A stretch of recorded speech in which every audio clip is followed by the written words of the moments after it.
Baik, Assalamualaikum warahmatullahi wabarakatuh. Waalaikumsalam Selamat, warahmatullahi wabarakatuh. selamat malam, salam sejahtera buat kita semua. Salam, Om Swastiastu, Namo Buddhaya, dan salam kebajikan. Yang saya hormati Pak Dr. Sutoto M. Kespiskwa sebagai Ketua Eksekutif KARS, beserta jajaran manajemen KARS dan surveyor, serta teman-teman dari rumah sakit di seluruh Indonesia yang bergabung pada malam ini. Jumpa kembali kita dalam acara rutin 2 mingguan kita, Knowledge Sharing Cars, KSK, yang makin hari makin banyak peminatnya, kadang topiknya juga makin seru-seru. Jadi malam ini topiknya cukup seru, yaitu mengenai co-production yang sedang hangat. Baiklah, saya akan bacakan dulu jadwal acara kita. Eh, jadi hari Jumat tanggal 12 Juni kita mulai jam 19.30 akan berakhir 21.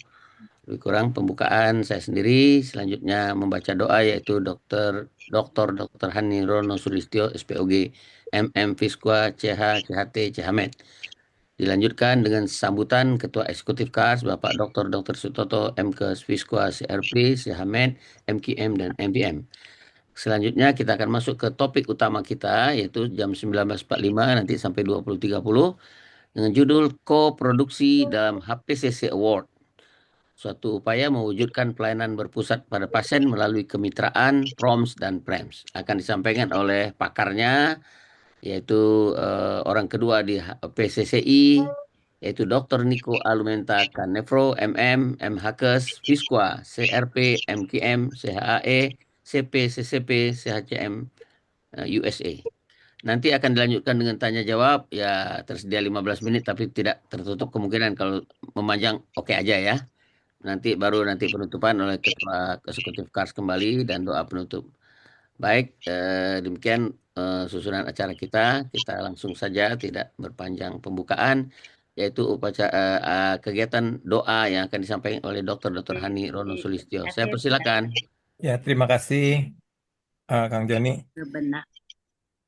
Assalamualaikum warahmatullahi wabarakatuh, Bapak Ibu, para peserta KSK ke-78, Yunam. Tujuh enam. ke-76 Ya. tentang co-production yang sangat kami hormati.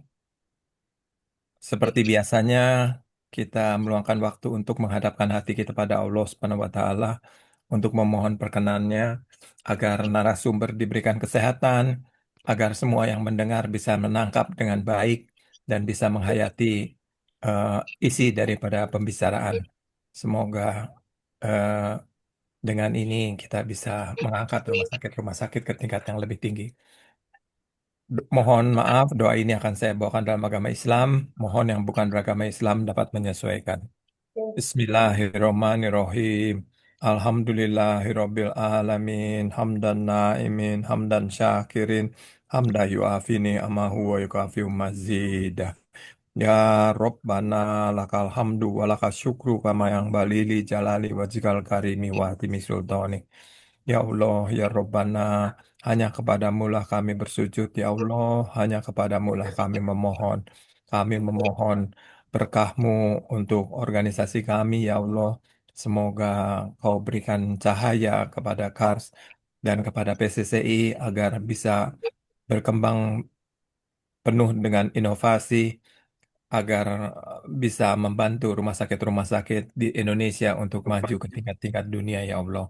Ya Allah, berikanlah kami inovasi-inovasi yang cemerlang, berikanlah kami kesabaran, dan jauhkanlah kami dari orang-orang yang tidak menyukai kami, ya Allah.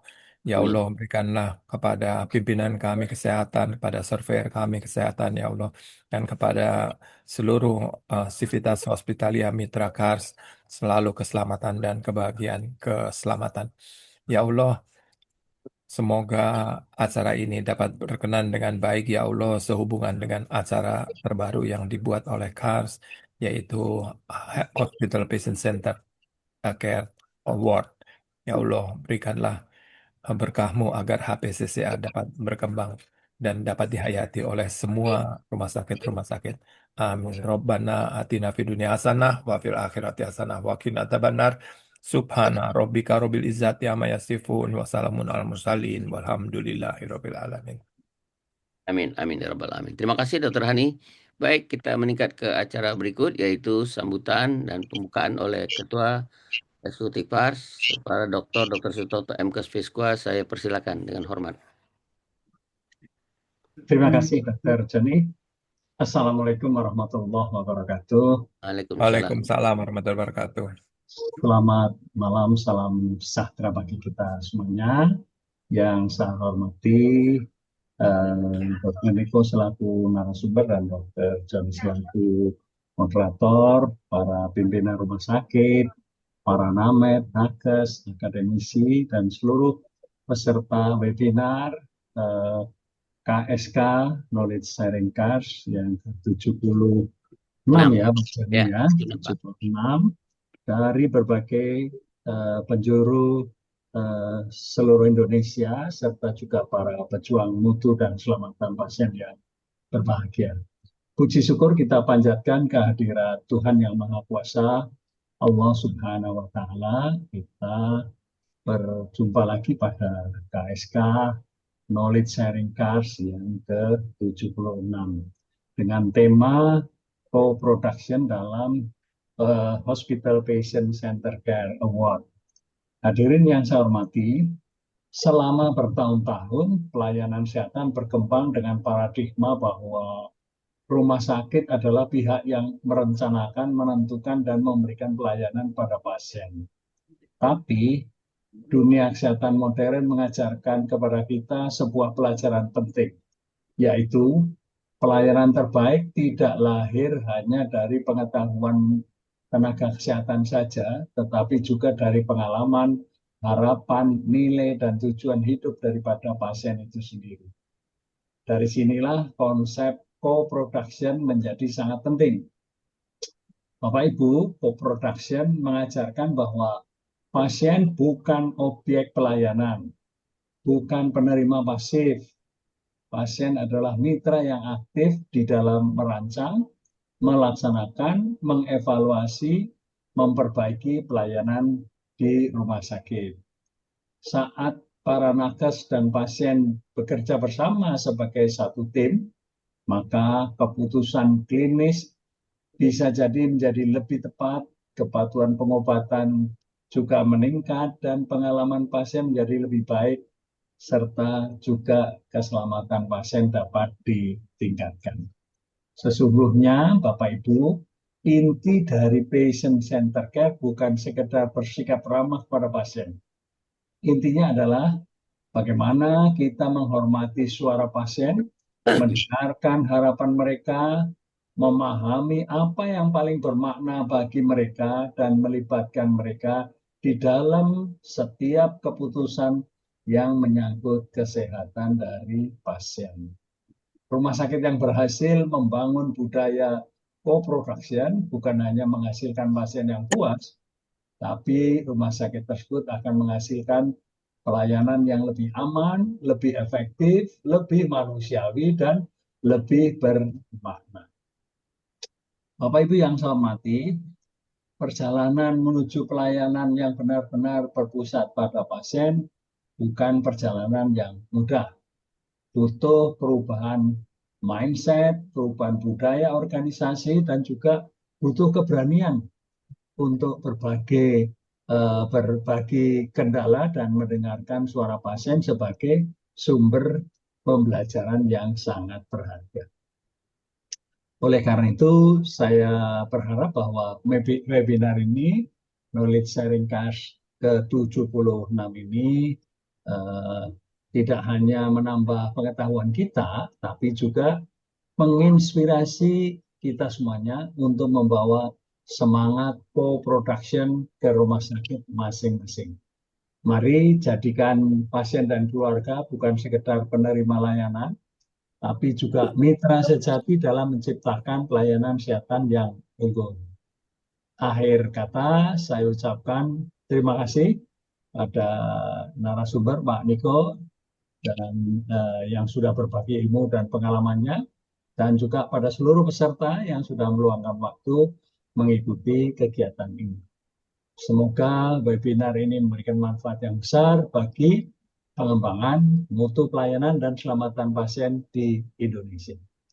Tidak ada keputusan tentang pasien tanpa melibatkan pasien.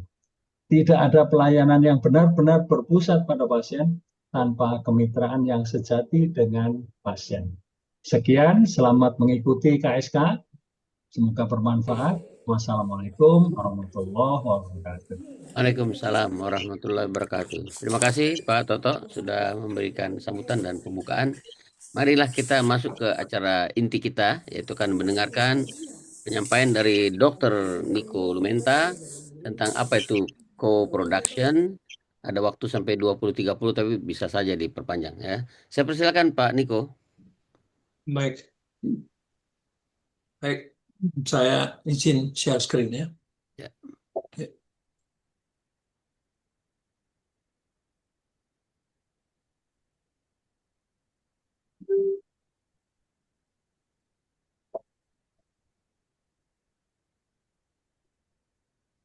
Ya, Sudah muncul belum? ya, udah. Sekarang sudah share Baik. semua ya. Suara saya cukup? Bagus, cukup ya. Baik. Assalamualaikum warahmatullahi wabarakatuh. Waalaikumsalam warahmatullahi wabarakatuh. Salam sejahtera untuk kita semua. Om Swastiastu, Namo Buddhaya, salam kebajikan, salam keselamatan pasien. Pak Toto, izin saya menyampaikan materi koproduksi ini.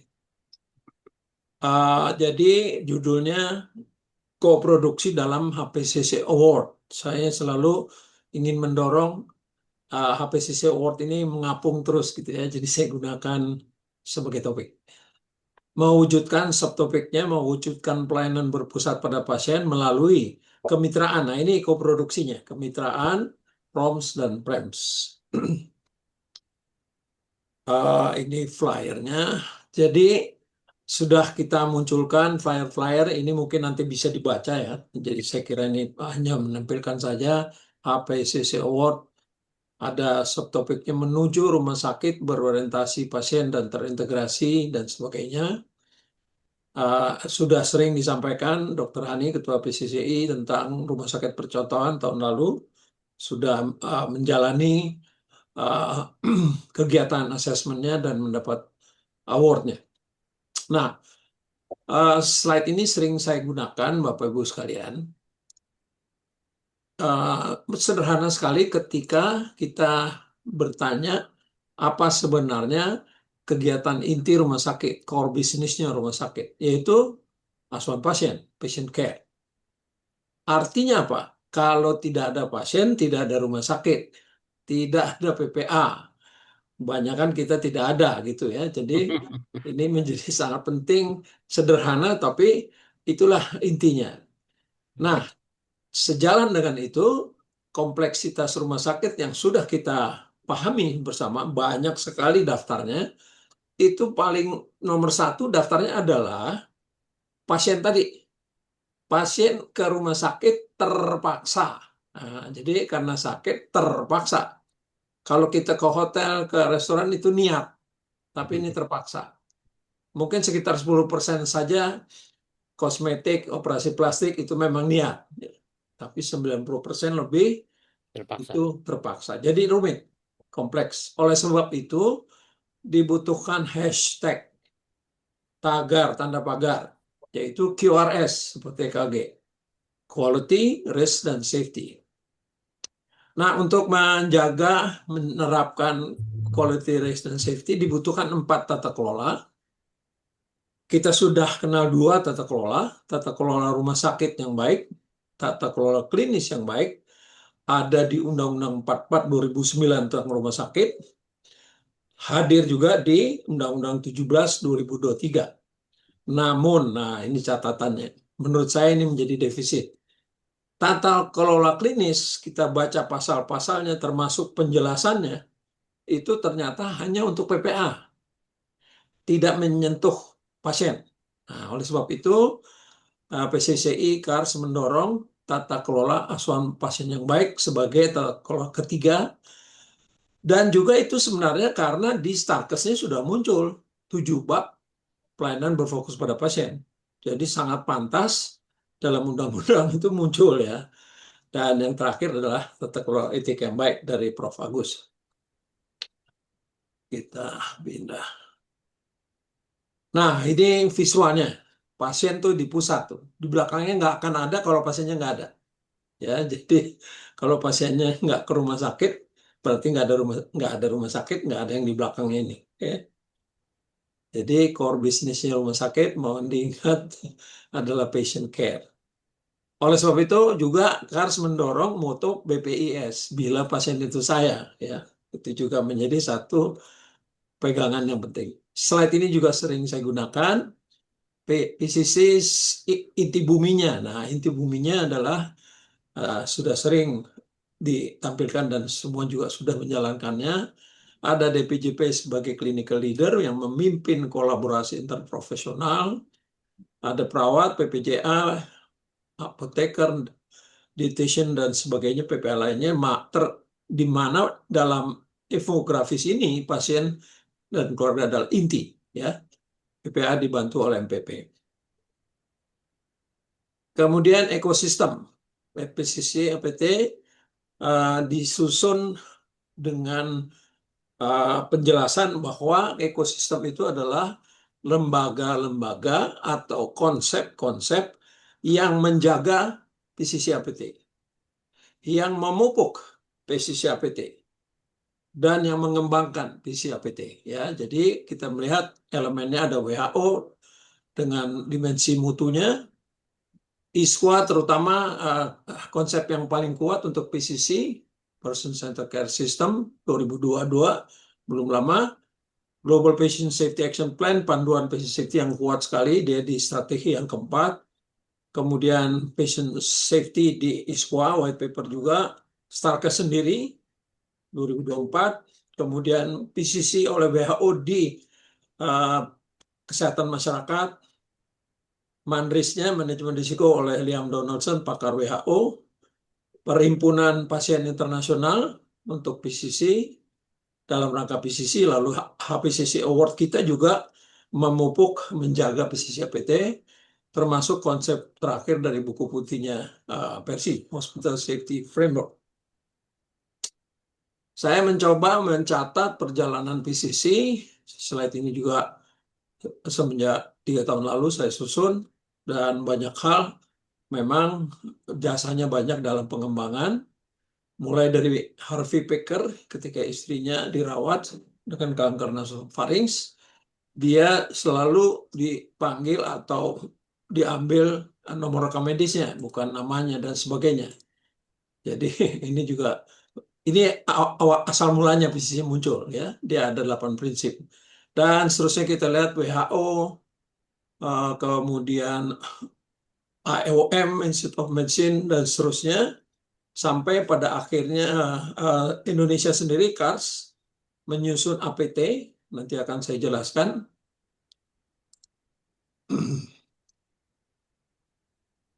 Oke, sorry. Nah, kemudian terakhir adalah ISQA, white papernya ISQA 2022. Ada panah balik ke kiri, itu artinya ISQA mengatakan konsep globalnya, nanti ada slide-nya, seperti ini, 3 hal. Namun, tiap negara, masyarakat, tolong buatkan local wisdom-nya, ya, kearifan lokalnya. Dan Indonesia sudah melakukannya, yaitu pada tahun 2022 ada APT, the Indonesian Model of PCC.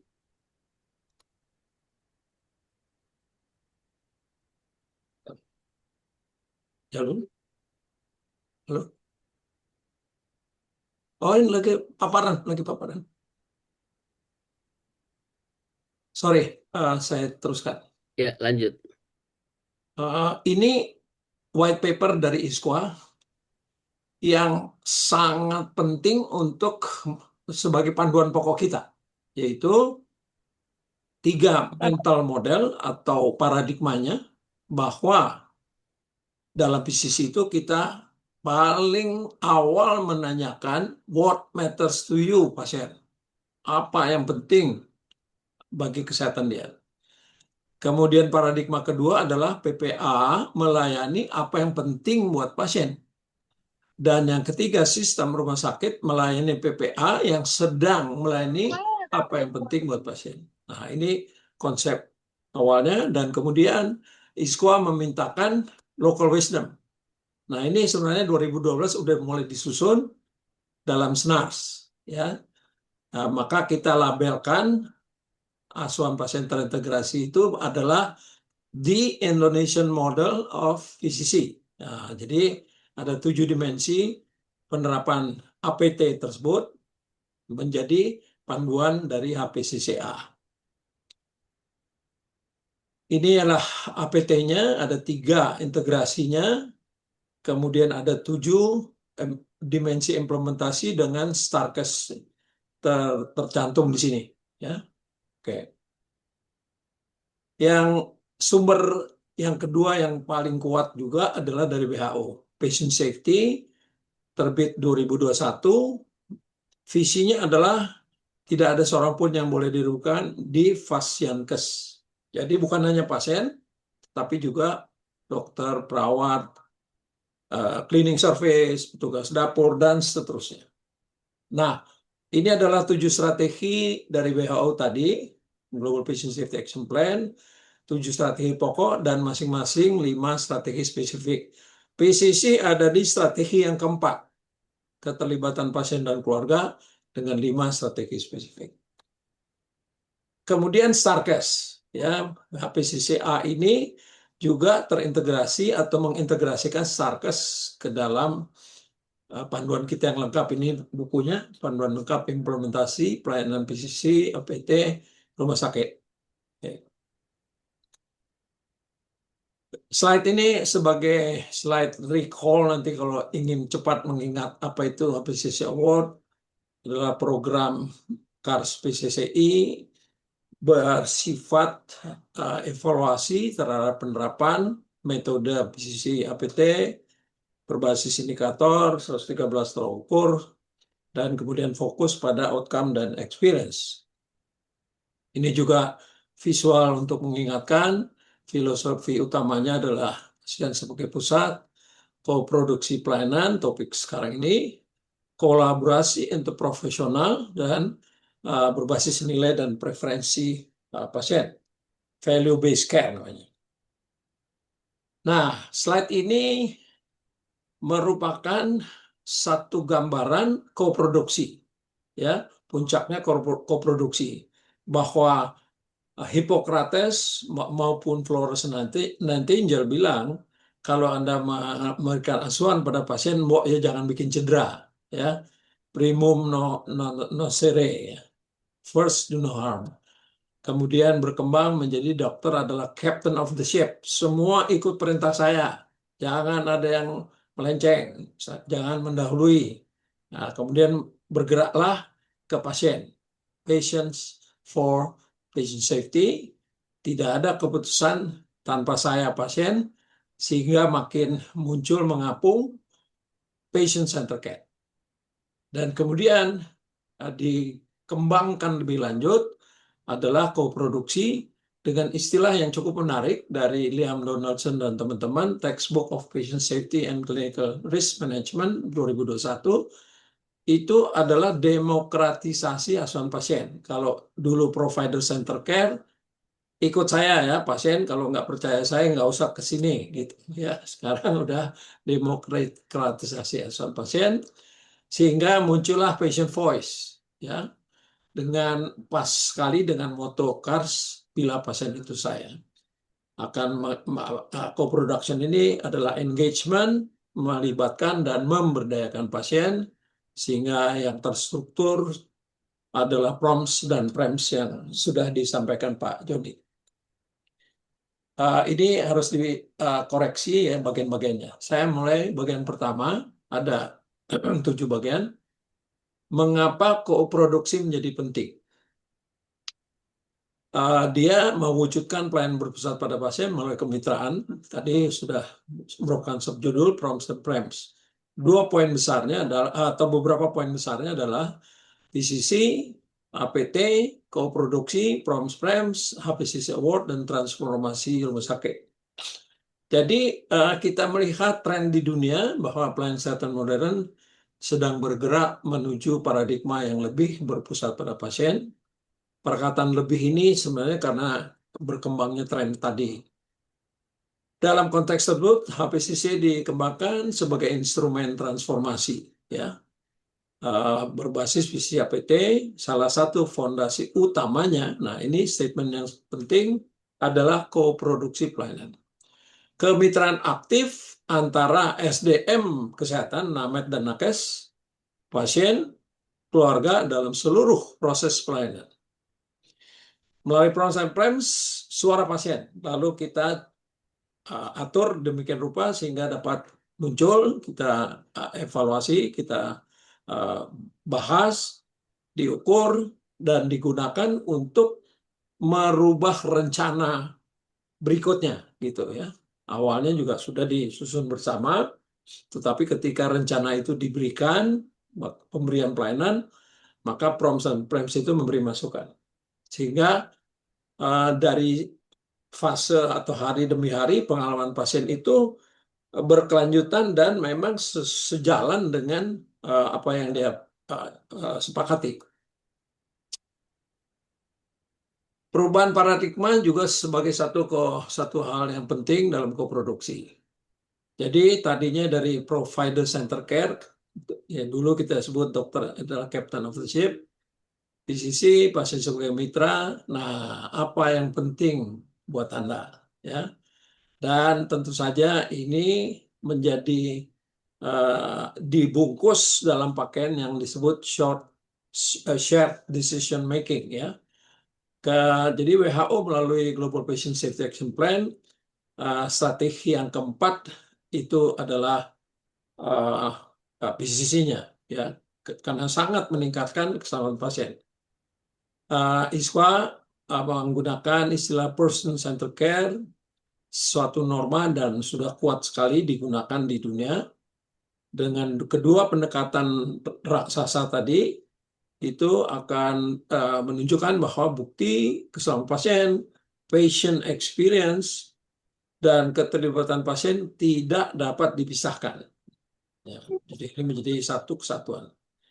Rumah sakit yang berhasil adalah rumah sakit yang mampu mengintegrasikan seluruh aspek poin-poin ini ke dalam pelayanan yang rutin, ya, sehari-hari. Jadi secara visual kita bisa melihat masa lalu adalah provider center care, dokternya berdiri, pasiennya duduk, ya, ini kan posisinya beda nih, ya. Kemudian berubah masa kini, patient center care itu duduk sejajar dan membahas rencana, pilihan terapi, obatnya lah, terapi fisiknya lah, perubahan gaya hidup dan lainnya. Ya, jadi di sini aspek kolaborasi dan trust. Karena trust itu sebenarnya inti dari pelayanan kesehatan, Bapak Ibu sekalian. Kita semua sudah sangat paham untuk itu. Kemudian keputusan bersama dan hasil yang bermakna, punya nilai buat kedua belah pihak. Mengapa PCC menjadi prioritas global? Karena dibawa kendaraannya adalah Global Patient Safety Action Plan, 7 strategi pokok dengan masing-masing 5 strategi spesifik, lalu ISQA tadi kita udah lihat, dan ini jelas sekali mensyaratkan keterlibatan pasien, kesan pasien, pengalaman pasien, dan value based care. Jadi dari 5 atau 6 ini kita melihat koproduksi dalam konteks yang lengkap, ya. Paper ISQA ini, white papernya menjelaskan bahwa pelayanan kesehatan melalui perubahan tidak lagi hanya pada penyakit. Nah, jadi provider center care dulu tuh membahas penyakit tok, gitu ya, PPK-nya, panduan asuhan perawatan, bla bla bla. Tapi sekarang bukan pada penyakit, tapi pada manusianya. Nah, oleh sebab itu membutuhkan koproduksi ini. Pertanyaan bukan lagi apa penyakitnya, apa yang penting buat pasien. Pendekatan ini menempatkan pasien sebagai mitra, partner ya dalam pengambilan keputusan.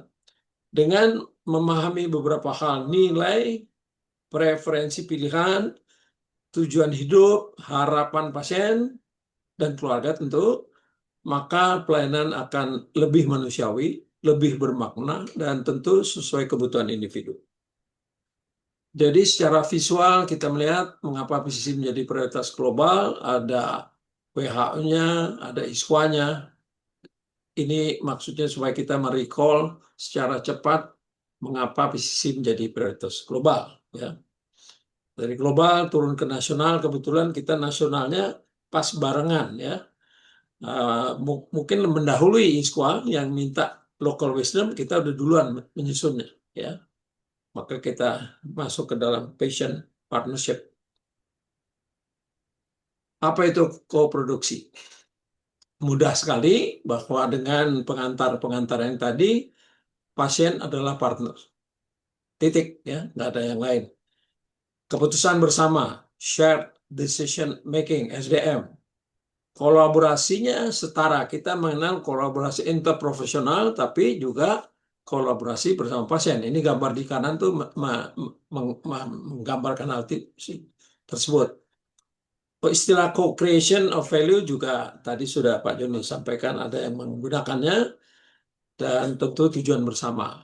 Jadi koproduksi adalah proses ketika pasien, keluarga, dan SDM kesehatan bekerja bersama. Jadi bukan bekerja masing-masing secara bersama, tapi bekerja bersama merencanakan. Kita memberikan asuhan pada pasien pada asesmen awal, IAR, ya. Informasi dikumpulkan, analisis informasi, kemudian rencana disusun. Nah, ini dia. Kalau asesmen ulang, SOAP, P-nya plan.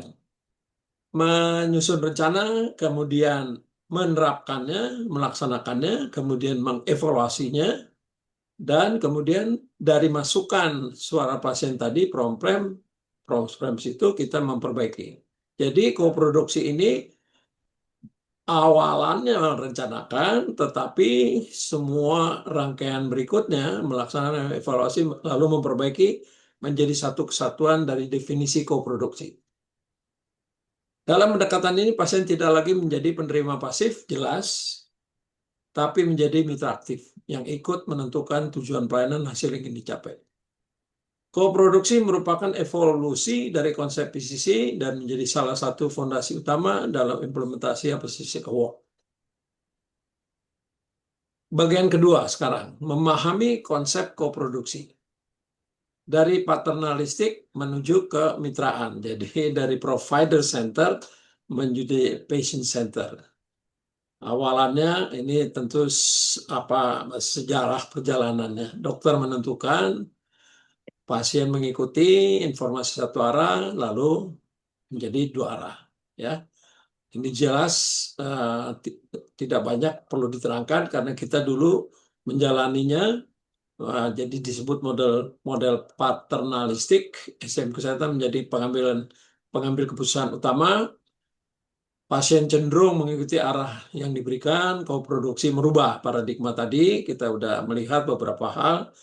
Adalah pasien menjadi mitra yang aktif. Mitra tapi aktif, ya. Bukan diberi sinyal baru ikut, bukan. Keputusan klinis tetap didasarkan pada ilmu pengetahuan. Ini satu hal kalimat yang sederhana tapi penting, ya, bahwa di dalam PPK kita, panduan asuhan keperawatan, panduan asuhan kefarmasian, panduan gizi itu ada hidden risk, kata Pak Stott, ya, ada risiko tersembunyi. Jadi ketika pasien itu nawar, maka dia bisa, tentu kita jelaskan tentang risiko kalau kebutuhan dia sebut sebagai kebutuhan itu kita terima. Nah, mungkin dimodifikasi begini, ya, begitulah dia.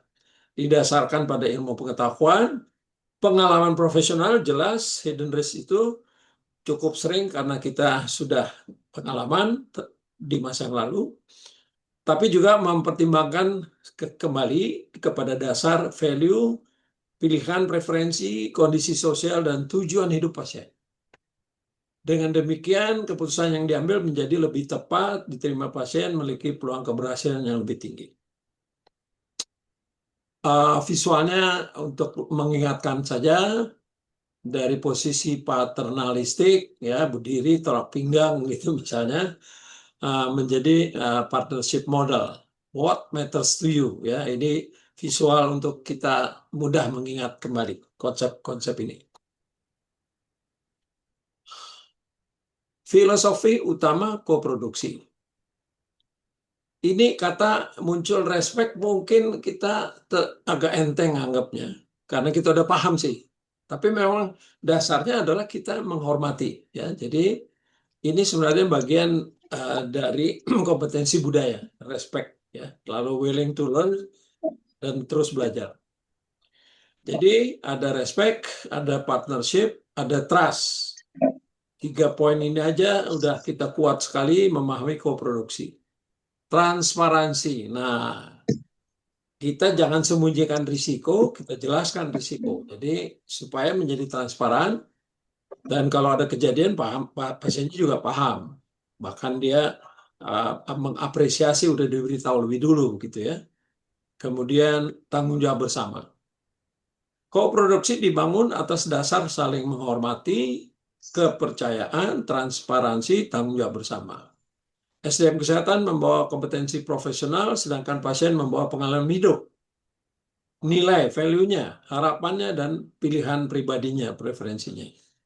Jadi ketika kedua perspektif tadi dipadukan, pelayanan akan menjadi lebih efektif dan lebih bermakna. Filosofi ini menempatkan hubungan manusia sebagai inti dari pelayanan kesehatan yang berkualitas. Nah, visualnya dicoba digambarkan filosofi utama koproduksi. Ada 5 pilarnya tadi, respect, sudah digambarkan. Ini hanya gambar yang mengingatkan kita. Nanti kalau agak lupa, tinggal lihat gambarnya aja.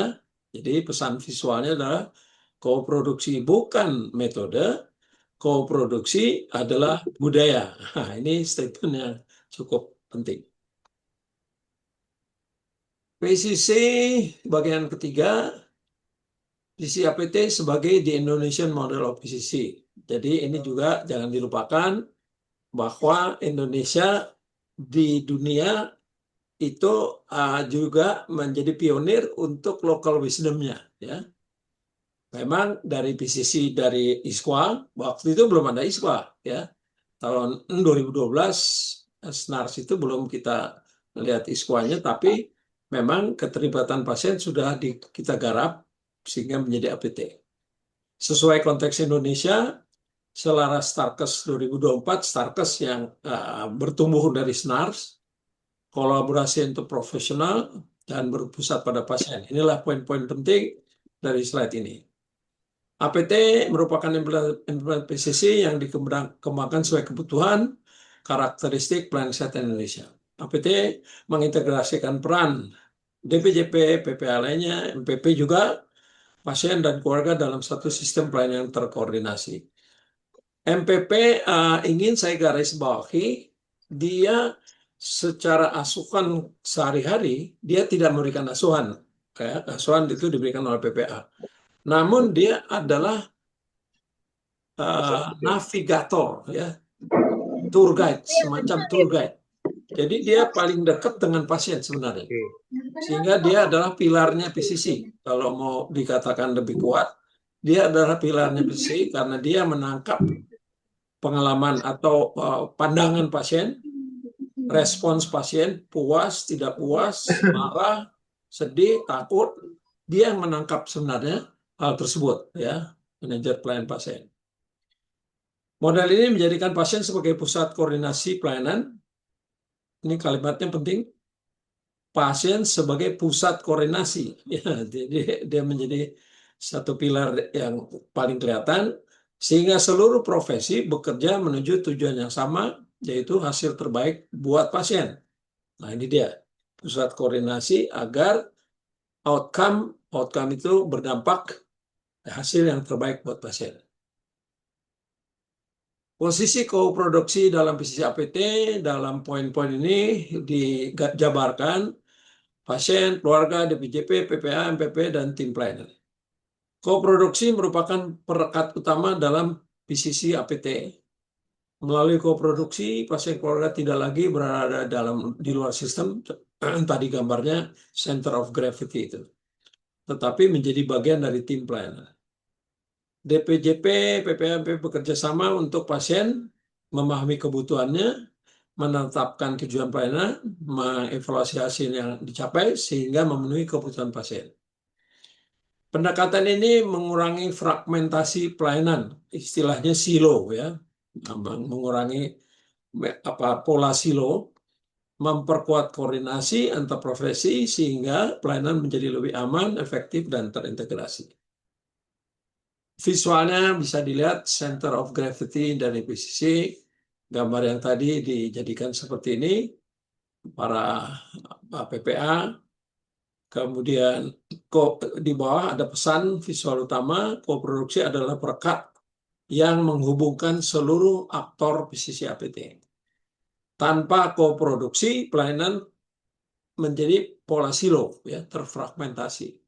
Dengan koproduksi, pelayanan terintegrasi dan berpusat pada pasien. 8 panduan PCC Award, ini tentu buku itu sudah cukup banyak yang mendalaminya. Ya. Ada PCC APT secara umum, keterlibatan pasien, panduan ketiga DPJP sebagai clinic leader, panduan keempat kolaborasi PPA, kelima MPP, integrated discharge planning-nya, asuhan gizi terintegrasi, dan budaya keselamatan. Jadi itu 8 panduan. Koproduksi pada setiap patient journey, ya. Jadi kita lihat visualnya saja lebih mudah. Koproduksi pada setiap tahap patient journey bersama pasien, keluarga, SDM kesehatan untuk hasil yang lebih aman, lebih bermakna, dan memuaskan. Pertama, sebelum masuk ke rumah sakit, ada komunikasi 2 arah. Kan kita ingat di APK itu ada IT-nya, ya, ada online-nya. Sehingga sebelum masuk ke rumah sakit, pasien juga mendapatkan proses yang mudah, nyaman, dan cepat. Koproduksi itu udah mulai di situ, ya. Kemudian pengkajian awal, dikumpulkan informasi, dianalisis, disusun rencana bersama pasien, sehingga kepuasan pasien berlanjut, ya, dari sebelum masuk rumah sakit. Kemudian rencana asuhan disusun baik di pengkajian awal, baik di pengkajian ulang, ya. Masukan 2 arah atau komunikasi 2 arah, pasien terlibat aktif, percaya diri karena memang literasinya udah ditingkatkan sehingga dia lebih paham pelaksanaan pelayanan, pemberian pelayanan, maka prompts dan prems itu bergulir sehingga suara pasien tertangkap secara online, real time, maksudnya secara real time, sehingga perubahan-perubahan rencana itu menjadi sesuatu yang langsung setelah sesuatu evaluasi ditangkap.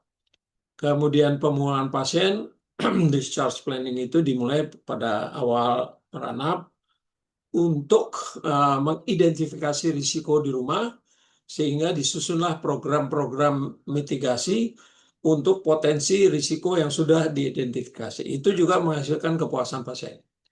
Dan follow up dengan sendirinya, komunikasi yang biasanya dimotori oleh MPP itu juga akan menghasilkan komunikasi 2 arah sehingga kepuasan pasien itu memang terus terjaga karena dia merasa ikut dipantau, perubahan rencana, didukung juga, dan seterusnya. Jadi 4 hal di bawah ini tampak bahwa pasien sebagai mitra, suara pasien penting di setiap keputusan. Asuhan lebih aman, informasi lengkap, kolaborasi, mengurangi risiko. Nah, ini muncul risiko. Hasil lebih baik karena memenuhi kebutuhan pasien. Pengalamannya lebih bermakna, dipahami, dihargai, dan didampingi setiap langkah. Mengapa PROMS penting? Ini sudah disampaikan Pak Joni, ya. Jadi saya kira nggak usah terlalu dalam kita di sini. Mendengar suara pasien, mengukur hasil pelayanan, mengukur pengalaman pelayanan PREMS, lalu dasar perbaikan mutu maupun tindakan yang mau diberikan, mendukung koproduksi. Jelas sekali suara pasien sebagai jantung dari koproduksi yang kita terapkan dalam PCC APT ini, dalam PCC Award. Ini juga sudah disampaikan Pak Joni secara komprehensif. PROMS mengukur apa yang dirasakan pasien klinis. Jadi outcome klinis, outcome menurut pasien, tingkat fungsi organnya, gejala yang dirasakan, kualitas hidup, hasil pelayanan. Ya, jadi ini sudah dijalani oleh rumah sakit. Kita udah di KSK yang lalu sudah memahaminya. PREMS mengukur pengalaman pasien, jelas ada komunikasi, ada empati, responsivitas, keterlibatan pasien, dan pengalaman pelayanan. Jadi ini jelas sekali suara pasien PROMS dan PREMS itu adalah roh yang mendasar sekali dari PCC APT.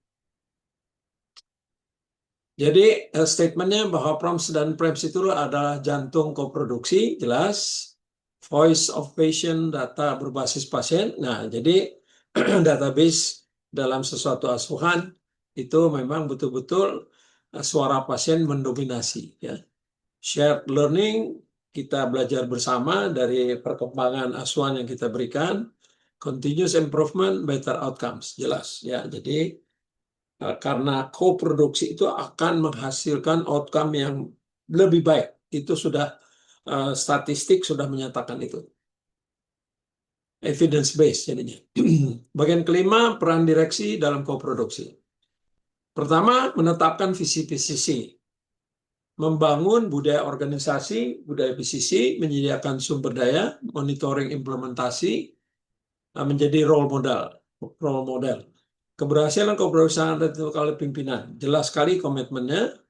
Direksi berperan menetapkan arah strategis, membangun budaya, PCC, menyediakan sumber daya yang diperlukan, memastikan implementasi berjalan konsisten di seluruh unit pelayanan, dimonitor di dashboardnya tentang evaluasi PROM-PREM misalnya. Tanpa dukungan kepemimpinan yang kuat, transformasi menuju pelayanan berpusat pada pasien akan sulit tercapai. Jelas. Jadi ini jangan silakan menyampaikan ke Bapak Ibu direksinya. Jadi ini visualnya aja supaya mudah mengingatkan. Ini kebetulan direkturnya perempuan ya. Visi pelayanan berkelas dunia yang sering didengungkan Pak Ani. Ada visi PCC, budaya, sumber daya, monitoring. Visual ini untuk mengingatkan ya, supaya mudah mengingatkan kembali elemennya. Peran DPJP sebagai clinical leader jelas ya. Dia ada di dalam infografisnya Center of Gravity, Clinical Leadership, koordinasi pelayanan, shared decision making. Dia yang harus menjaga supaya keputusan ini memang bersama ya. Komunikasi efektif, fokus pada outcome pasien. Jelas sekali. Kemudian peran PPA lainnya dalam koproduksi, kolaborasi interprofesional, asuhan terintegrasi, edukasi pasien, komunikasi tim, dokumentasi CPWT. Pak Toto seringkali mengemukakan satu contoh ketika dirawat jalan itu ataupun waktu rawat inap juga, ketika seorang DPJP melakukan pendalaman, informasi dikumpulkan dan informasi, maka didapatkan diagnosis. Nah, itu untuk mengidentifikasi kebutuhan pasien. Nah, diagnosis ini masih terlihat working diagnosis yang lain. Nah, oleh sebab itu Pak Toto mengumpulkan secara IT, maka DPJP di dalam rumah sakit itu paham pasien ini membutuhkan pemeriksaan oleh DPJP yang berikutnya, DPJP B, atau pemeriksaan penunjang C. Nah, ini kalau ini dilakukan kolaborasi secara institusional, maka pasien pada satu hari itu sudah bisa dimunculkan diagnosis secara akurat keseluruhannya, ya, 1, 2, 3 diagnosis dan seterusnya. Nah, itulah sebenarnya kolaborasi dari DPJP maupun PPA. Oke. MPP sebagai navigator pasien tadi sudah saya sampaikan, sebagai liaison penghubung, liaison officer, koordinator pelayanan dalam konteks manajemen pelayanan pasien. Continuity of care itu adalah yang harus selalu dia jaga, ya, jangan terkotak-kotak, tapi kesinambungannya terjaga, dan sebagai pendamping pasien. Jadi MPP berfungsi sebagai navigator, pendamping, penghubung antara pasien, keluarga, serta tim pelayanan. Peran ini sangat penting memastikan kesinambungan pelayanan, mencegah fragmentasi, membantu pasien memperoleh pelayanan yang sesuai dengan kebutuhannya. Ini kata yang paling penting karena pada saat menyusun rencana itu sebenarnya hal-hal yang akan memenuhi kebutuhan pasien ketika rencana itu dijalankan. Dalam konteks koproduksi, MPP menjadi salah satu aktor utama yang menjembatani komunikasi antara pasien dan sistem pelayanan rumah sakit. Nah, sekarang peran pasien dan keluarga dari penjelasan yang tadi tentu saja menjadi sangat jelas. Dia adalah mitra aktif pelayanan, penyampai kebutuhan, dia selalu mengalirkan apa sudut pandang dia tentang sesuatu rencana atau tindakan dan sebagainya. Shared decision making, evaluator pelayanan. Ini menjadi penting karena kalau kita mengevaluasi biasanya kacamata dari PPA. Nah, ini sekarang kacamata dari yang menerima pelayanan, sehingga dia menjadi agen kesamaan pasien. Koproduksi tidak mungkin terwujud tanpa keterlibatan aktif pasien sangat jelas. Mereka berperan menyampaikan kebutuhan, tujuan, preferensi. Selain itu, pasien keluarga menjadi sumber informasi penting. Nah, ini aliran melalui PROM dan PREM tersebut dalam mengidentifikasi risiko, evaluasi pelayanan, lalu pengambilan keputusan. Dengan demikian, pasien benar-benar menjadi pusat dari seluruh proses pelayanan. Oke, ini visualnya tadi sudah disampaikan, ini tinggal narasinya. Kemudian manfaat strategisnya, manfaat koproduksi bagi pasien, pelayanan lebih manusiawi, lebih personal, terkait budayanya, preferensinya, nilainya, keterlibatan lebih tinggi. Kalau koproduksi ini ngalir terus, maka dia makin menyampaikan berbagai hal yang sepele apapun dia akan sampaikan. Dan itu menghasilkan pengalaman lebih baik, kepatuhan meningkat. Nah, justru PPA cukup sering menginginkan pasiennya patuh. Ya, dulu secara kaku kita mengatur kepatuhan. Ini sekarang adalah inisiatif pasien, sehingga outcome lebih baik. Jadi 5 hal poin ini menjadi suatu yang fondasi dari koproduksi. Manfaat kita sebut memang. Manfaat koproduksi bagi PPA, komunikasi lebih efektif karena budaya udah tumbuh nih. Kolaborasi lebih kuat, jelas. Keputusan lebih tepat, kepuasan kerja meningkat. Nah, ini beberapa statistik memang mengemukakan hal ini, ya. Lalu juga lesson learned, ya, pembelajaran berkelanjutan. Jadi koproduksi membantu SDM kesehatan memahami kebutuhan pasien secara lebih dalam, jelas ini, memperbaiki komunikasi, memperkuat kolaborasinya, meningkatkan kualitas pengambilan keputusan. Hubungan yang lebih baik dengan pasien juga meningkatkan kepuasan kerja. Nah, ini dia. Karena mereka dapat melihat dampak nyata pelayanan yang diberikan terhadap kehidupan pasien. Manfaat koproduksi bagi rumah sakit. Nah, Bapak Ibu sekalian, jelas mutu dari kacamata pasien itu akan meningkat. Mutu kita dari PPA, dari provider, umumnya kita memang melakukan sengaja meningkatkan mutu. Tapi sekarang dari mata pasien jelas. Keselamatan meningkat, dan ini kedua hal ini menjadi label mouse to mouse ya dari pasien itu. Ketika dia keluar, dia akan bercerita ke keluarganya, ke kenalannya, ke alumninya, ke RT-nya, dan seterusnya. Pokoknya kalau rumah sakit yang sangat memperhatikan kita itu cuman rumah sakit itu, misalnya demikian ya. Efisiensi pelayanan jelas, reputasi. Ini yang saya kemukakan tadi. Reputasi lebih baik, dengan demikian daya saing meningkat. Ya. Bagi rumah sakit, koproduksi merupakan investasi strategis. Keterlibatan pasien lebih baik akan meningkatkan mutu, memperkuat budaya keselamatan, mengurangi risiko pelayanan, meningkatkan efisiensi penggunaan sumber daya. Pengalaman pasien yang positif meningkatkan trust masyarakat. Nah, ini dia ya, reputasi. Memperkuat reputasi rumah sakit sebagai institusi yang berorientasi pada mutu dan patient safety. Jadi ini visualnya, manfaat koproduksi, mutu meningkat, keselamatan meningkat, efisiensi pelayanan, reputasi lebih baik. Kesimpulan, koproduksi adalah evolusi PCC. Nah, jadi dia fondasi juga, dia juga menjadi proses pengembangan yang bertumbuh lambat atau konsisten kecepatannya. Pasien adalah mitra, PROMS adalah alat utama, seperti kata Pak Joni tadi, PCC APT adalah implementasi, HPCC Award adalah katalis transformasi. Koproduksi merupakan perkembangan alami dari konsep PCC menuju kemitraan yang lebih aktif antara pasien dan SDM kesehatan. Melalui PCC APT, konsep tersebut diterapkan secara sistematis dalam pelayanan rumah sakit.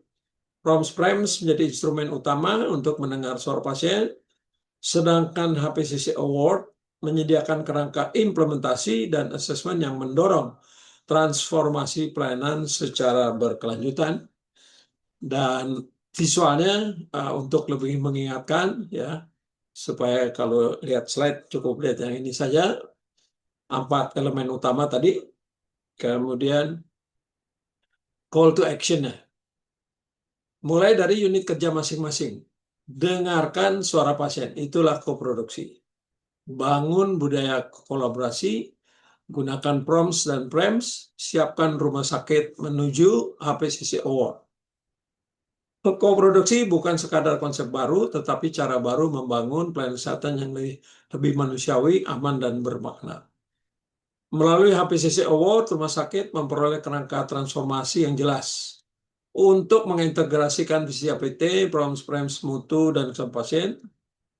Saatnya lah seluruh pimpinan, PPA, staf rumah sakit menjadikan pasien sebagai mitra aktif yang sejajar dalam setiap keputusan pelayanan. Dengan demikian, rumah sakit tidak hanya mencapai standar, tetapi juga membangun trust, lalu mendapatkan pengalaman pasien yang unggul dan budaya pelayanan yang berkelanjutan.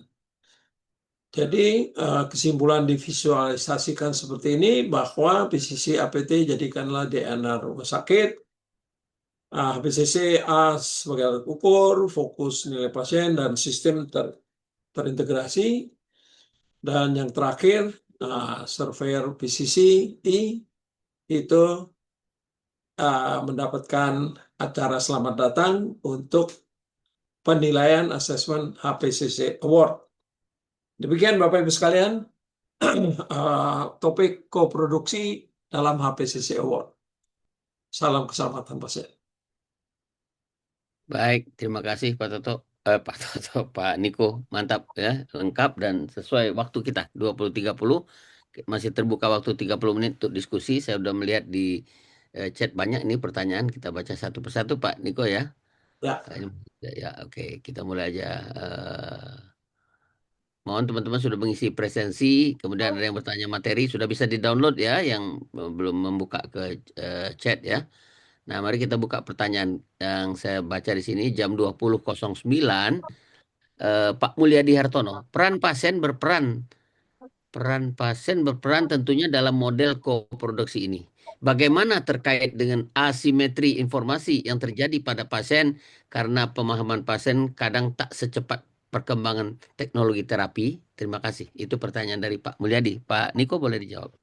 Ya, 2009 ya.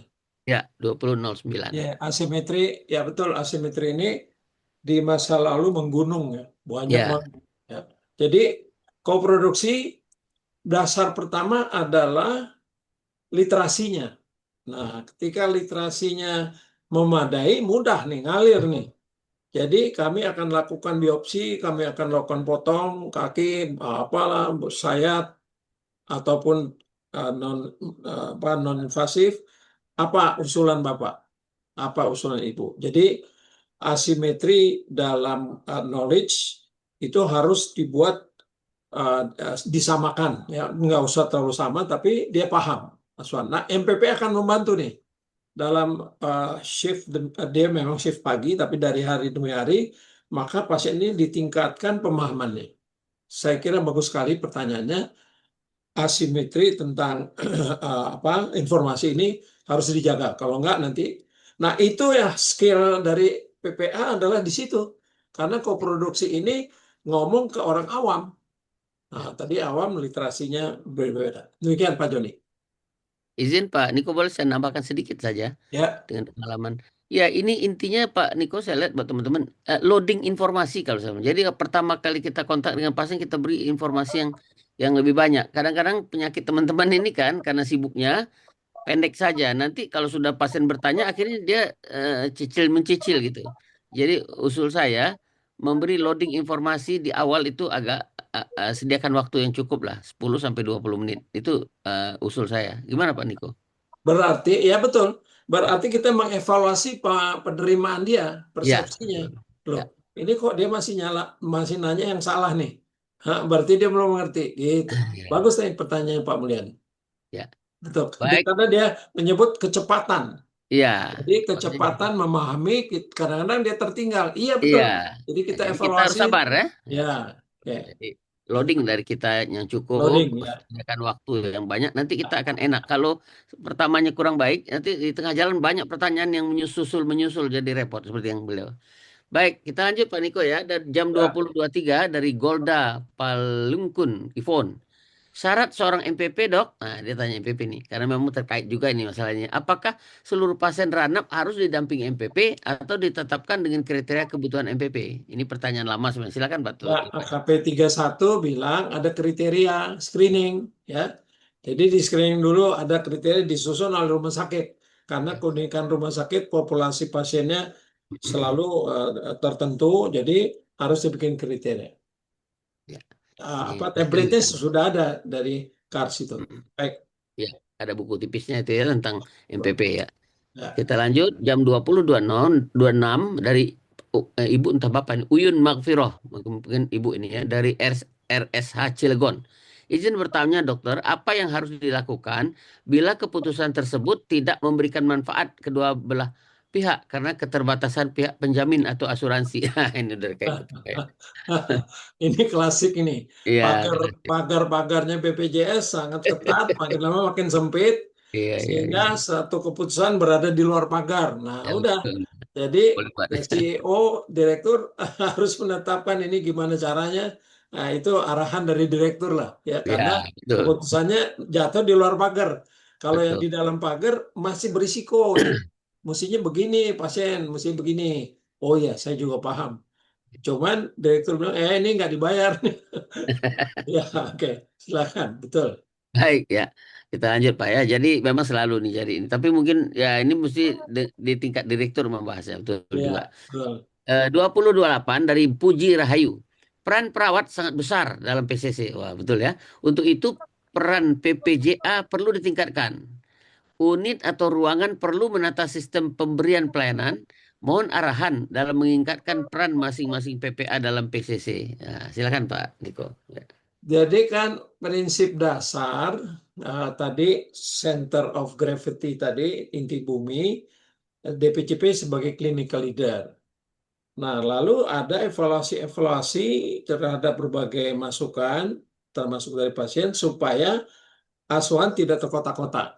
Nah, itu jadi kolaborasi interprofesionalnya harus ditingkatkan. Kalau ini pertanyaan sebenarnya karena kolaborasinya latar belakangnya menurut saya kolaborasinya kurang mulus, ya, sehingga kok kayaknya disalahin, saya perawat kok kayaknya disalahin gitu ya. Ya, Diskusinya seperti itu. Jadi betul peran masing-masing, tentu saja mudah. Dokter itu asuhan medis gitu ya, sesuai kompetensinya, sesuai PPK-nya. Perawat PPJA memberikan asuhan keperawatan sesuai panduan asuhan keperawatan bla bla bla sampai ke farmasian. Jadi jelas rumah sakit tersebut di dalam konteks kompetensi sehari-hari, SPK, surat penugasan klinis itu juga udah berkembang. Jadi sebenarnya perannya udah diarahkan, tapi sekarang di sisi meningkatkan kolaborasi interprofesionalnya itu sehingga koproduksinya menjadi makin ngalir. Demikian. ya. Kita lanjut Pak ya. Dari Ibu Rina Wijayanti Sagita MKep, nah, perawat ini ya. Izin bertanya dokter, ilmu PCC, bak ini saya ngerti bagian untuk keselamatan mungkin bak itu ya. Kepuasan pasien dan kesembuhan pasien. Tapi saat ini yang sedang viral BPJS merugi 2 triliun. Ini cerita ini, setiap bulan karena berat untuk menanggung semuanya. Apa yang harus dilakukan pemerintah, BPJS, tenaga kesehatan dan pasien? Mulai ya. Terima kasih. Ya, itu Ya, curhat mungkin ini ya dok ya. saya juga terima kasih. Nanti saya salurkan ke pemerintah atau nanti Kars akan menyalurkan ke pemerintah. Jadi bukan nakes ya. Sekarang ini SDM kesehatan lebih baik. Ya, Karena ada NAMED, ada nakes ya. ya, Jadi oke, ini pertanyaan yang tadi udah sebenarnya menyentuh soal ini, soal ya, pembiayaan, BPJS merugi 2T, ya trennya memang berat nih, sekarang berat. Ya oke. ya, jadi memang betul. Nah, ini belum ada lagi. Oke, kita beri kesempatan yang raise hand langsung ya. Di sini yang saya baca nggak ada lagi, mungkin belum ya. Silakan mau bertanya, raise hand. Kalau nggak nanti Pak Niko akan memberikan tambahan-tambahan ini. Jadi ini nampaknya perlu pemahaman dan kita harus berpikir positive thinking ya. Jangan belum apa-apa kita udah skeptis gitu. Cuman kadang-kadang kalau udah ini skeptis ini ya, BPJS lagi yang membuat skeptis. BPJS. Ya, Jadi begini, sambil nunggu ya, ya, kita urut kronologis pengkajian awal ya, ya, IAR. Nah, jadi informasi dikumpulkan, A-nya analisis informasi itu jargonnya atau hashtagnya adalah mengidentifikasi kebutuhan pasien. Ya, karena asuhan pasien itu adalah memenuhi kebutuhan pasien. PPA melakukan untuk memenuhi kebutuhan pasien. Nah, jadi yang A itu mengidentifikasi kebutuhan pasien. Kemudian menyusun R, solusi, itu adalah untuk memenuhi kebutuhan pasien ketika R itu diberikan. Nah, jadi kan asuhan pasien ada 2 langkah. 1 pengkajian, 2 pemberian pelayanan. Nah, pemberian pelayanan adalah pelaksanaan R. Nah, oleh sebab itu, ketika kita mulai pengkajian awal, R disusun dengan koproduksi, dengan metode koproduksi, maka akan terbentuklah kesepakatan. Ini sementara kita bilang kesepakatan, walaupun tadi risiko-risiko dari PPK, dari panduan-panduan masing-masing itu menjadi pertimbangan. Nah, setelah disepakati, maka diberikanlah R tadi, muncullah prom dan prem. Nah, jadi kita berikan pelayanannya, R-nya diberikan yang merupakan kesatuan atau kesepakatan, baru suara pasien kita gali. Gitu. Suara pasien kita gali waktu pengkajian awal nyusun R. Itu belum outcome, belum. Tapi baru nyusun rencana karena itu awal. Tapi kalau udah pengkajian ulang SOAP, nah ini berputar terus ini yang tadi kita bahas. Demikian. Ya, saya revisi sedikit tadi kan tidak terbaca. Rupanya begini dari Bu Rina tadi. Izin bertanya dokter, dok, ilmu PCC bagus. Nah, gitu. Tadi saya bagus untuk keselamatan, kepuasan pasien dan kesembuhan pasien. Tapi saat ini yang sedang viral, nah itu langsung dibilang BPJS ya. Jadi dia mengatakan bagus, tapi gimana nih gitu ya.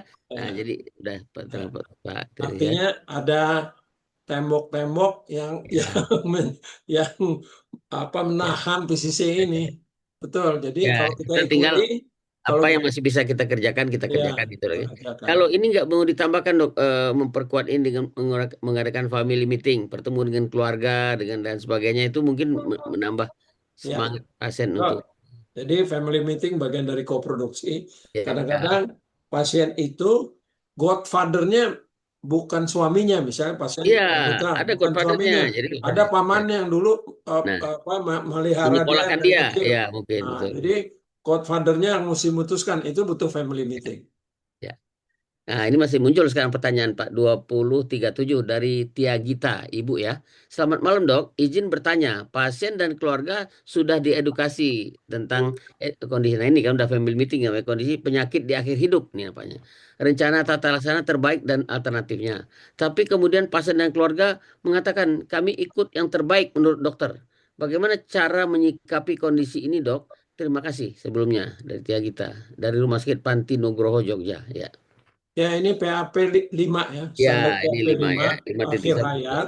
Akhir hayat ya. Jadi ketika melakukan asuhan sampai pada titik di mana masuk fase akhir hayat.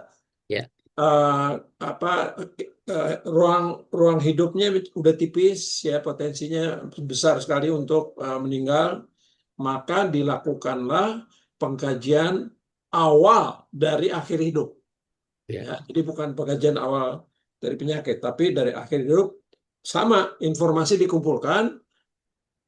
Kalau pasiennya nggak sadar ya keluarga apa yang kebutuhan bla bla bla. Nah, jadi di situ I-nya dikumpulkan, A-nya mengidentifikasi kebutuhan pasien atau keluarga tentang akhir hidup, baru menyusun rencana untuk memenuhi kebutuhan ya, akhir hidup tadi. ya. Prinsipnya seperti itu, tidak mudah karena ada DNR di situ. Misalnya ya, do not resuscitate, keluarga bilang kalau bisa udahlah ya kita udah pasrah, nggak usah dipompa-pompa lagi, bla bla bla. Jadi memang betul pertanyaan ini, menyikapi kondisinya adalah by system tadi, IAR susun bersama. Oke. Baik, demikian Bu Tia Gita ya. Lanjut sekarang ada Bu Firna. Izin bertanya dokter, dalam hal memberikan penjelasan, apakah semua informasi harus kita berikan walaupun pasien tidak bertanya mendetail? Wah, ini penting yuk pertanyaan ini. Ya, jadi memang transparansi Ya, suatu definisi yang luas, ya, apalagi ketika menyangkut risiko. ya. Nah, ketika menyangkut risiko dia nggak nanya, tapi kita jelaskan. Nah, Nah, dulu kan dokter bilang kalau gua ngomong risiko, pasiennya lari nih. Jadi dia nggak mau. Jadi dulu Pak Adib teman saya itu ketua Persi, dia bilang dia pernah ke Jerman bersama Pak Harto. Si uh, dokter jantung bawa pasiennya ke ruang kerjanya, ada foto-foto pasien dia. hmm, Ah, ini pasien hmm. dulu begini-begini. Nah, baru dia menyenggol pertanyaan risiko tadi. Nah, jadi dia nggak nerangin langsung, tapi pakai teknik uh, pasien yang Perbandingan dulu ya. ya. Hmm. Oke. Nah, lanjut masih ada nih Pak Resdi. Ya, ini surveyor nih dari Bengkulu. Izin bertanya dokter, PROMS dan PREMS disebutkan sebagai jantung dari koproduksi untuk mendengar suara pasien secara sistematis.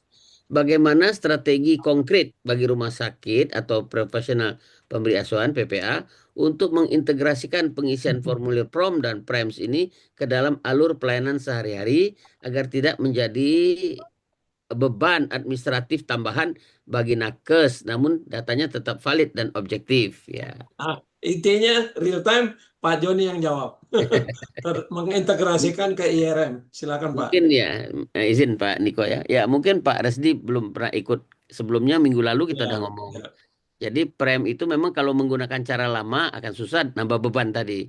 Tapi kalau kita sudah diintegrasikan ke ERM Pak Resdi mudah. Pasien tinggal potret QR code, langsung dia buka HP-nya udah ada tuh pertanyaan di situ. Dia tinggal ngisi, habis itu dia kirim lagi. Kirim masuk langsung ke server rumah sakit, dari server rumah sakit langsung masuk ke rekam medis pasien tersebut. Jadi dokter tuh nggak pakai beban bacanya itu.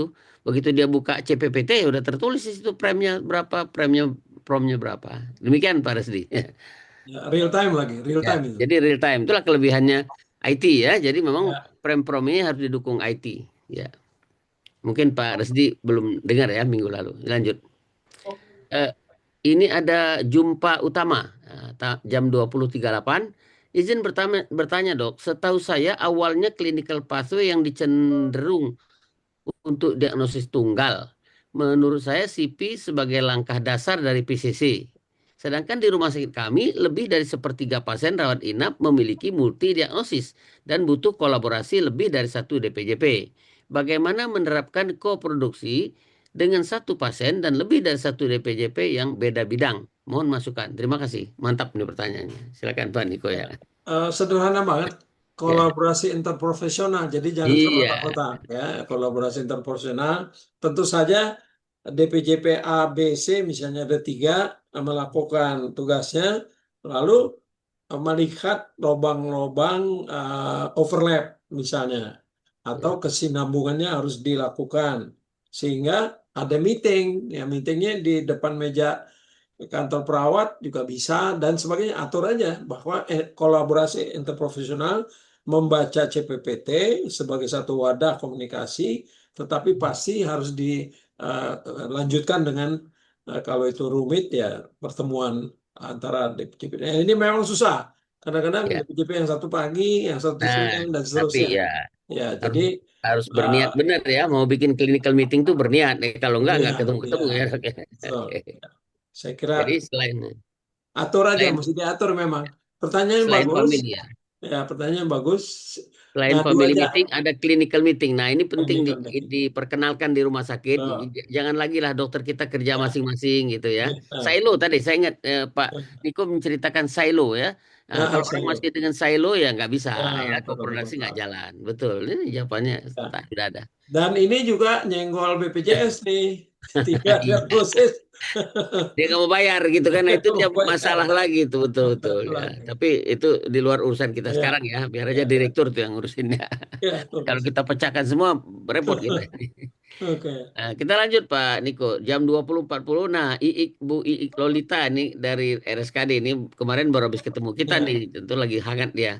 Izin bertanya Dokter Niko, wah, PROM diukur setelah pasien menerima asuhan. Pertanyaannya, apakah PROM dapat diukur IGD di mana kondisi layanan bersifat akut dengan batasan waktu 4 sampai 6 jam? Mohon bimbingannya. Oke. Oke. Pada dasarnya kan prom itu kita ingin lihat mendapatkan masukan kondisi pasien setelah R diberikan. Ya. Nah, jadi kalau dia udah pindah ke ruangan, maka DPJP yang memang di IGD udah ditentukan bisa memfollow up ya tindak lanjut berdasarkan prom yang diisi di IGD, tapi pasiennya kemudian sudah berada di rawat inap. Jadi nggak susah, bukan berarti yang di IGD nggak boleh dibaca di ruangan nggak. Tetap aja ngalir semua karena Ya. ini miliknya pasien juga loh. Betul, karena rekam medik sekarang kan berjalan, ya, bukan kalau Wah, di IGD habis. Ini zaman dulu di kertas ya, IGD. Kalau sekarang dia dibuka di ruang, masih ada ya, itu, masih gitu Bu ada, I, ya. masih ada. Oke, Tinggal paspor segala macam. betul. Ya. Kita lanjutkan 2040 dari Magdalena Niken. Parameter apa saja yang digunakan untuk menilai bahwa suatu unit pelayanan berhasil menerapkan koproduksi? Wah, cakep juga pertanyaannya. Jadi indikator keberhasilan sudah mulai disusun oleh PCCI. Nanti kita matangkan karena mau diukur validitas dan reliabilitasnya. Jadi itu betul ini pertanyaannya. Saat ini dari knowledge yang ada susun susun sendiri dulu ya bahwa mungkin ujungnya survei kepuasan menjadi dalam salah dan banyak tolok ukur hal ini ditanya. Survei kepuasan ini juga satu indikator. Tapi prom dan prem tadi menjadi dikumpulkan agregat menjadi satu kesimpulan utuh dari pasien itu. Nah, ini juga indikator. Ada scoringnya, Pak Joni udah bikin tuh. Ya, Jadi ya, sehingga kalau skornya bagus berarti puas. ya. Arahnya puas gitu. Memenuhi kebutuhan, memenuhi preferensi. Jadi indikatornya bisa diambil dari situ, rohnya koproduksi pada prom dan prem. Demikian. Ya. Kita lanjut Pak, jam 20.43 masih banyak nih, masih Ya, nggak banyak sih ya. ada. Dari Dokter Saptaji. Bagaimana jika HPCC mulai dikenalkan di lembaga pendidikan? Oh, keren. Sehingga pada saat direkrut sebagai bagian dari Vaskes atau rumah sakit tidak asing. Atau rumah sakit ada waktu-waktu tertentu untuk refreshing semua sivitas hospitalia dan pada akhirnya hasil budaya bagi hadi Vaskes budaya tersebut. bagi Ya. vaskes tersebut ya. Ya, ini ketua PDMI nih, ya, Perhimpunan Dokter Digital Medis Indonesia. Oh ya Haji pantesan ya. Sapaji. Ya Ya, Sabtaji. salam sehat. Jadi ini betul diperkenalkan di pra dia lulus ya. Ya, Jadi di bangku Fakultas Kedokteran, Fakultas Kefarmasian atau ya, ya. perawatan dan seterusnya. Saya kira bagus ide ini. Nanti PCCI akan mempelajari hal ini juga masuk ke dalam kampus ya, Ya. informasinya. Oke. Kalau untuk Civitas Hospitalia ya KSK ini Pak Sabtaji kan beliau Iya, usul ya betul. pada semua Civitas Hospitalia. Ini KSA ini terbuka untuk Civitas Hospitalia, tidak ada eksklusivitas. Semua boleh ikut, kita lempar ininya. Oke. Berikutnya dari Juslimar. Nah, ini juga dari RSKD nih Pak. Saya kenal kemarin kan waktu kita bimbing. Izin bertanya, Dok. Jika di regulasi rumah sakit pasien wajib memakai baju pasien. Namun pasien menolak dan ingin pakai baju miliknya selama di rumah sakit. Dengan prinsip PCC, apakah kita harus ikuti kemauan pasien tersebut walau tidak sesuai regulasi rumah sakit? Ya, itu. Ya, ini kan ada aspek PPI-nya, aspek Ya, macam-macam. Saya kira ya, pada waktu Mbak pasien masuk ada general consent juga di ya, depan. Di depan betul. udah Mengikuti disaring atau peraturan. diberitahu aturan-aturannya bahwa dari aspek PPI ini sebenarnya hospital engineering juga akhirnya apa infeksi itu harus diperhatikan menyeluruh dari pakaian, laundry dan sebagainya. Saya kira ini akan kita tampung, kita coba perdalam hal ini tentang baju. Oke, boleh. Bagus. Mungkin masalah komunikasinya ya, Pak Ya. Niko ya, bagaimana mengkomunikasikan nggak butuh, nggak bisa harus pakai ini gitu nggak Pak. Tapi dijelaskan ya bahwa kalau ibu pakai baju dari rumah itu Nah, masih bisa dia tercemar kuman ya. Kalau di sini nanti ada pasien lain kan ada dan sebagainya mungkin ya. Lanjut ya dari RSHBM. Nah ini singkatan ya. saya nggak hafal di mana nih. Izin bertanya, bagaimana untuk pelaksanaan PROMS pre-intervensi di IGD, di mana pasien ada di triase level 3, tapi merasa terganggu dengan pertanyaan di PROMS sehingga menolak mengisi PROMS dan bagaimana mengedukasi pasien yang tepat. Terima kasih dari Muna. Udah Muna nih rumah sakit HBM di Muna itu Sulawesi Tenggara ya. Silakan Pak Niko. Ya, sederhana saja. Ini kan sikap pasien ya. Mm, Jelaskan, kita jelaskan. Kalau dia masih bersikap begitu ya udah kita terima dulu. Ya, kita terima dulu. Ya, jadi ini kan pasien DGD misalnya 17 sehari atau 10 sehari 300 sebulan. Apakah 300-nya kayak begini Tidak kan? ya, Enggak, tidak kan? harus ya. Ya, Oke. ini kasuistik jelas. Ya. Betul, pertanyaan betul, kasuistik. Ya udah, kita juga masuk. Memang konsepnya harus jalan prom, tapi oke, dia merasa tidak nyaman tentang prom pada saat itu. Nah, maka Iya. kita lakukan pendekatan yang memadai nilainya dia, budayanya dia, dan sebagainya. Demikian. Saya tambahkan dikit, mungkin mana tahu nih Pak teman kita yang dari sana masih memikir pakai kertas diisi langsung ya. Kan kita tadi Ya, udah katakan dia suruh potret aja QR code, nanti isinya kalau udah di ruangan atau kalau udah pulang gitu kan. Nah, atau di ruangan biasanya ini. Jadi mungkin masih berpikir temen ini dia lagi repot-repot ya. IGD disuruh ngisi kertas marah dia kan. Nah, jadi tinggal potretkan Betul. aja QR code. Demikian ya. Nah, ini Tia Gita bertanya lagi nih. Tadi udah nanya. Izin bertanya lagi, Dok. Apakah sudah ada panduan PROM dan PREM dari KARS atau Kemenkes? Nah, ini. Udah ada satu buklet, sebenarnya buklet, tapi Mm-mm. akan diperkaya oleh Pak Joni. Ada bukletnya sudah. Nanti saya coba cari, kita posting di sini boleh. Ya. Ya, Jadi bukan dari Kemenkes ya, dari KARS. Nah, bukan. kemudian yang perlu saya tambahkan, Pak Niko, Persi kan sekarang mau mengadakan tuh tahun ini pemeringkatan rumah sakit. Salah satu variabel yang dinilai PREM dan PROM ini. Jadi berarti Oke. memang memberikan Ya, suatu hal ya, positif penilaian rumah positif. sakit. Gitu. Betul, positif rumah sakit nih. Jadi udah Ya, duluan dia pakai. ya. Nah, ini lanjut lagi nih masih ada bagus ya, masih ada waktu ya, 7 menit Ya, lagi. Siti Sairah Escape Nurse Mars. Izin bertanya, apakah ada standar PROMS dihentikan? Kami pernah pakai PROMS ESAS untuk pasien paliatif, apakah boleh rumah sakit membuat kebijakan sendiri, misal PROMS dihentikan setelah skala kurang dari 5. Jika PREMS kami berikan setelah 3 hari keluar rumah sakit, apakah bisa diterima?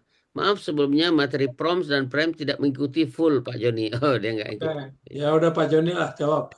Ya, ya, ya, ya, ya. Ya, jadi kalau PROMS ini untuk pasien paliatif ya, jadi ini esas dari mana saya nggak tahu. Jadi dihentikan. Kalau ya itu keputusan pasien sebenarnya. Kita memerlukan nggak?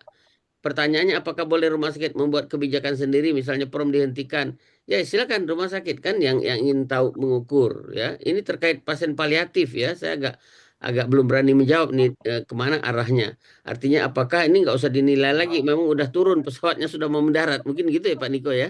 Ya, ya. Yang paliatif kan pasien. Ini kita agak ragu paliatif atau end of life. Nah, kadang-kadang suka campur aduk juga. Ya, ya. Ya, kalau paliatif sebenarnya kita ukur terus kan kita pengen tahu kualitas hidupnya. Kalau pada pasien paliatif kan tujuan kita memperbaiki kualitas hidup. Jadi Ya.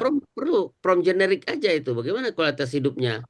Nah, tapi kalau yang Anda maksud ini end of life ya benar saya setuju. Janganlah pasien sudah mau mendarat kita repotin lagi. Tapi kalau paliatif yang memang masih bertahan sebulan, 2 bulan, 3 bulan kan banyak tuh ya. Nah, itu perlu kita tahu kualitas hidupnya.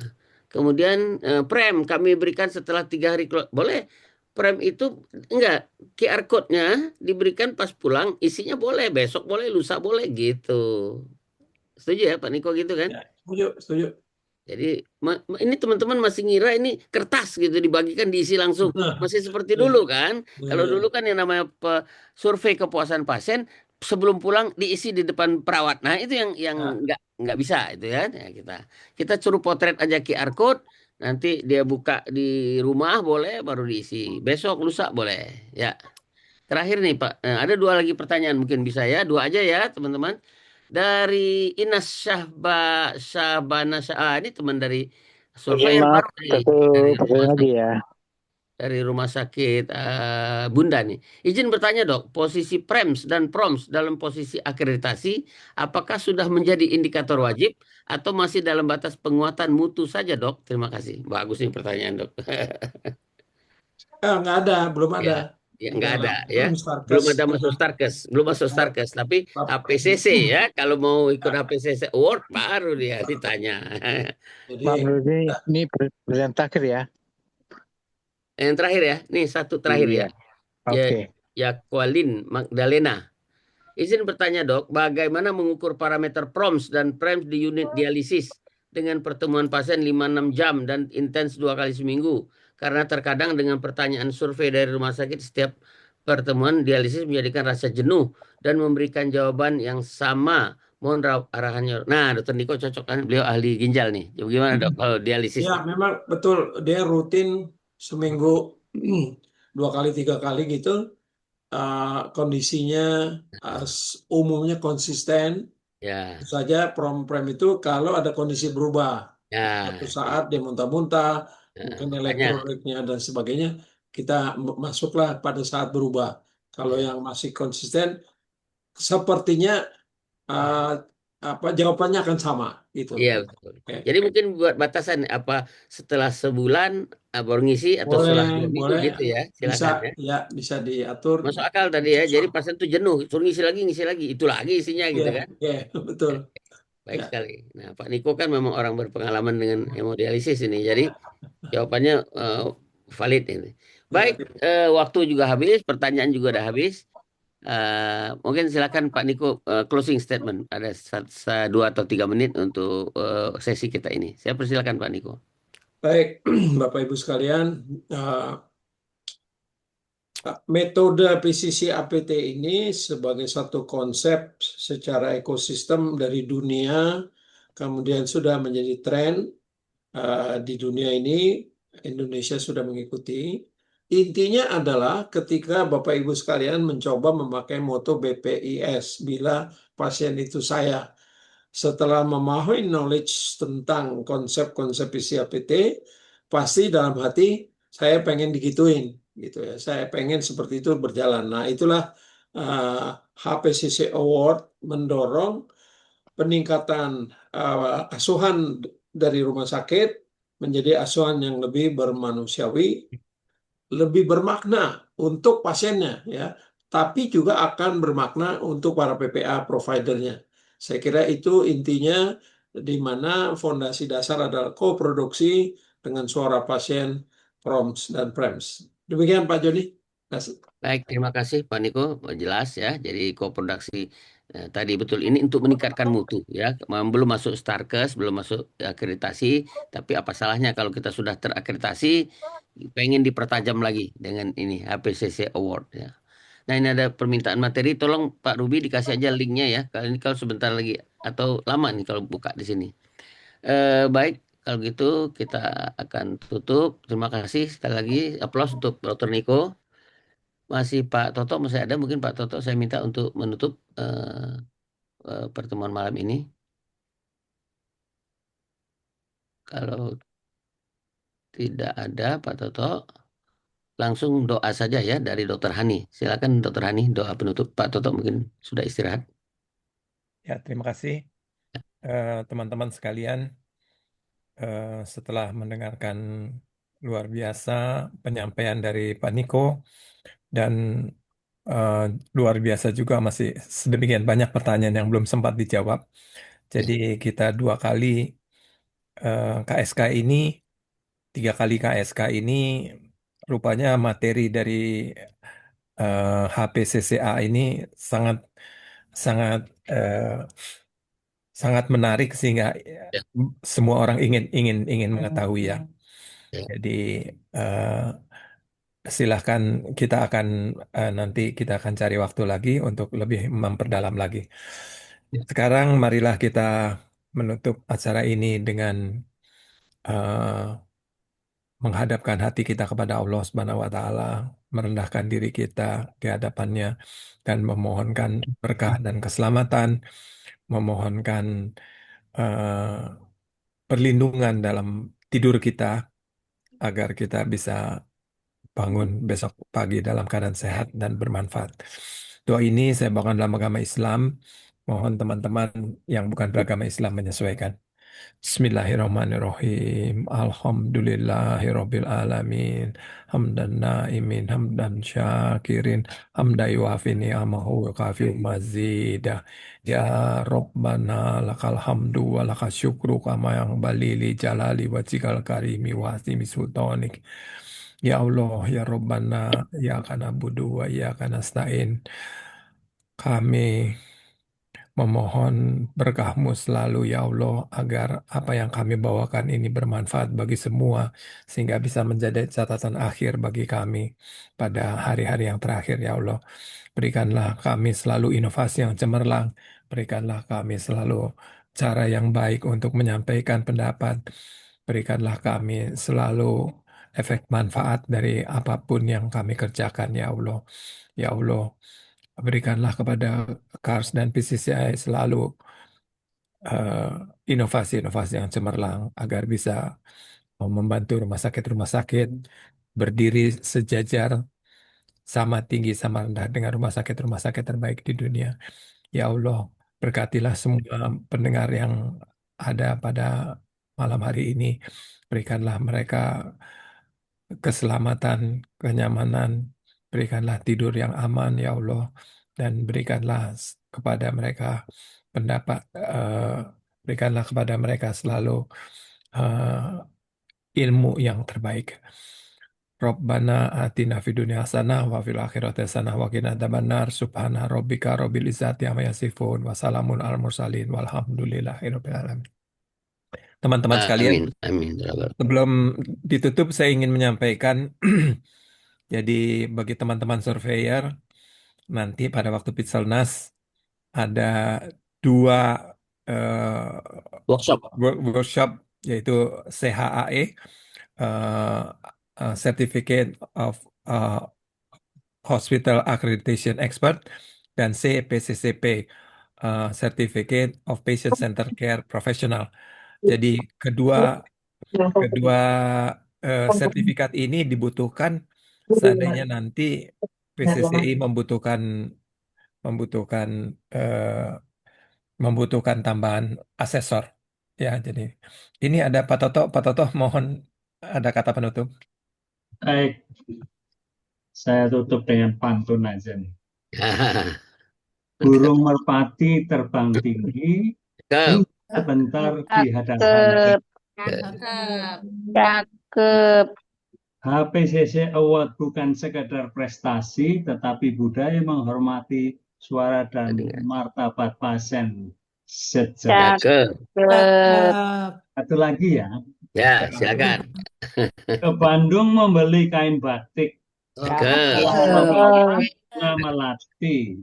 Mari kita wujudkan pelayanan yang lebih baik bersama pasien, keluarga, dan seluruh insan kesehatan negeri. Cakep. Baik, kita tutup KSK malam ini. Tentu saja dengan harapan semoga bisa bermanfaat bagi kita semuanya. Wassalamualaikum Amin. Waalaikumsalam. Waalaikumsalam warahmatullahi wabarakatuh. Warahmatullahi wabarakatuh.